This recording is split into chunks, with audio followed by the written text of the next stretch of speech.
ہو سکتا ہے۔ بجٹ تجاویز میں ہماری ترجیح ڈرائیورز آف گروتھ ہے، جس کی میں اب تفصیل جو ہے وہ میں پیش کرتا ہوں۔ سب سے پہلے ایگریکلچر یعنی زراعت کا شعبہ، اس کا ملکی معیشت میں ریڑھ کی ہڈی کی حیثیت ہے۔ اگلے مالی سال میں اس شعبے کے لیے مندرجہ ذیل اقدامات کرنے کی تجاویز ہے۔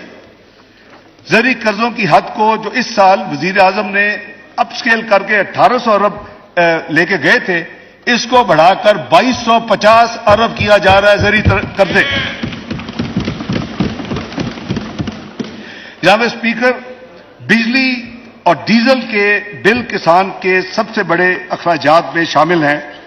اگلے مالی سال میں وزیر اعظم نے فیصلہ کیا ہے کہ 50,000 زرعی ٹیوب ویلز کو شمسی توانائی یا سولر پر منتقل کرنے کے لیے اس بجٹ میں 30 ارب روپے مختص کیے گئے ہیں۔ نمبر 3، معیاری بیج یعنی ہائیبرڈ سیڈ یا بیٹر یا بیسٹ سیڈ ہی اچھی فصل کی بنیاد ہے۔ ملک میں معیاری بیجوں کے استعمال کو فروغ دینے کے لیے ان کی امپورٹ پر تمام ٹیکسز اور ڈیوٹیز ختم کی جا رہی ہیں۔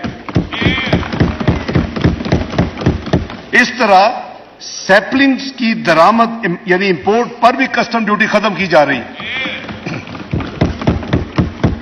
موسمی تبدیلی کی وجہ سے ہارویسٹنگ کی مدت کم سے کم ہوتی جا رہی ہے۔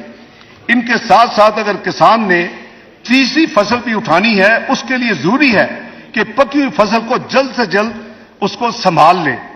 اس کے لیے حکومت نے فیصلہ کیا ہے کہ کمبائن ہارویسٹرز کی ضرورت ہے، اور اس کے استعمال کو فروغ دینے کے لیے یہ فیصلہ ہے کہ اس پہ تمام ڈیوٹیز اور ٹیکسز کو ختم کر دیا جائے۔